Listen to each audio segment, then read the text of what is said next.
दोस्तों जय हिंद। मैं हकीम हुसैन चंद्रपुर से आप सब लोगों को आज इस कार्ड के बारे में बताने जा रहा हूँ। यह है एसबीटीसी का ब्लड ट्रांसफ्यूजन कार्ड। जैसे इसका लॉन्ग फॉर्म है स्टेट ब्लड ट्रांसफ्यूजन काउंसिल। इसका ये कार्ड होता है, ये वाला।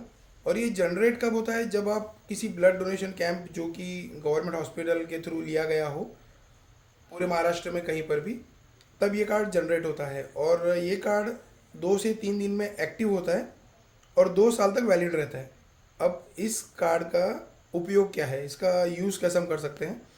इस पे साफ साफ अक्षरों में लिखा है कि कार्ड धारक रक्तदात्याला त्यांचा कुटुंब नातेवाईक अथवा मित्रमंडळीसाठी गरजेचा वेळी एक रक्तपिशवी मोफत मिळू शकते।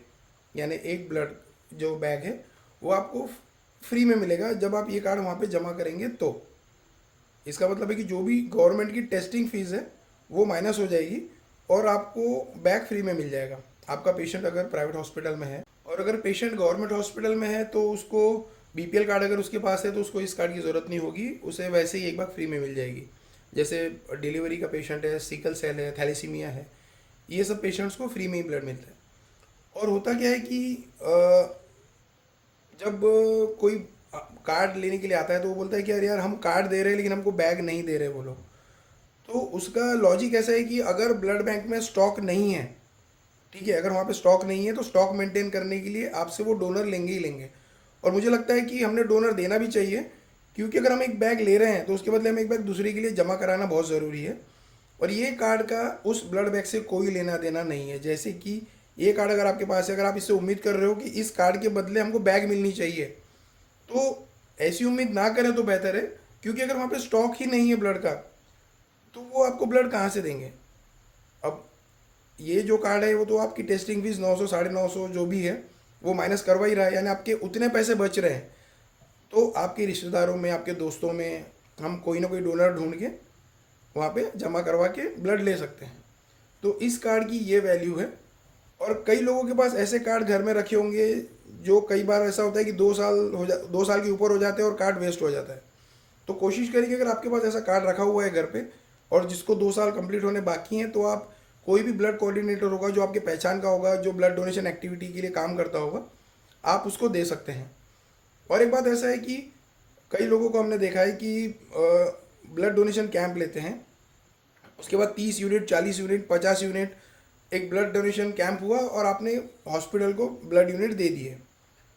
उसके बाद आप 3 महीने बाद फ़ोन करते हो की आम्हाला रक्त पाहिजे होतं, आम्ही कॅम्प घेतलं होतं, ठीक है, ये बातें होती है। हमने ब्लड कैंप लिया था, वहाँ पे हमने 100 यूनिट की है, हमने 50 यूनिट की है, आप ये बोलते हो।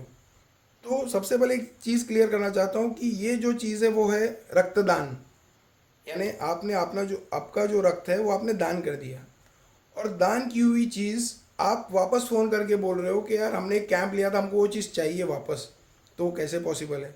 हमारे घर पे जब कोई दान लेने के लिए आता है तो क्या हम उसको दान देने के बाद जब 3 दिन बाद, 4 दिन बाद वापस आता है तो हम उससे वापस तो नहीं मांगते वो चीज़। तो वो चीज़ ना करें। और आपके नॉलेज के लिए एक चीज़ बता दूं मैं कि एक दिन में मिनिमम 30 पेशेंट्स, मिनिमम अमाउंट बोल रहा हूँ मैं, अप्रॉक्स, ये ज़्यादा भी हो सकते हैं, कम भी हो सकते हैं, जिसमें delivery patient, accident, sickle cell, thalassemia और किसी का एचबी कम हो गया, ऐसे कई पेशेंट्स मिला के मिनिमम 30 पेशेंट होते हैं जिनको रोज़ ब्लड लगता है। अब इमेजिन करिए कि एक दिन में 30, 10 दिन के 300, 20 दिन के 600 और 30 दिन के 900। क्या 900 डोनर सही में कोई ब्लड बैंक में जाके खुद की इच्छा से स्वैच्छिक रक्तदान करते हैं? नहीं करते। और आप खुद आपके आस पड़ोस में कैलकुलेट करिएगा कि ऐसे कितने कैंप हुए जिसमें एक महीने में 900 डोनर्स हुए, अलग अलग कैंप्स के द्वारा 900 डोनर्स हुए? नहीं हुए। तो इसीलिए कई संस्थाएं हैं, कई हमारे जैसे लोग हैं जो इस काम को अंजाम देने के लिए, पेशेंट की रक्तपूर्ति करने के लिए दिन रात मेहनत करते हैं। उन सबको सहयोग करें। अगर आप कोई ब्लड डोनेशन ग्रुप में हैं तो आप एक छोटा सा काम करें। अगर आप डोनेट नहीं कर सकते तो वो ब्लड डोनर ढूंढने के लिए आप अपना स्टेटस लगाएं, आप व्हाट्सएप पे स्टोरी रखें, फेसबुक पे स्टोरी रखें, इंस्टा पर स्टोरी रखें। ताकि आपकी स्टोरी देख के कोई डोनर जनरेट हो जाए और वो हमारे जैसों के काम में आ जाए। मैं बस इतने कहना चाहूँगा आप सब लोगों से कि ये जो दान है ये करते रहिए, बहुत अच्छी चीज़ है रक्तदान। और ये ऐसी ऐसी चीज़ है जो किसी फैक्ट्री में नहीं बनती। जय हिंद, जय भारत।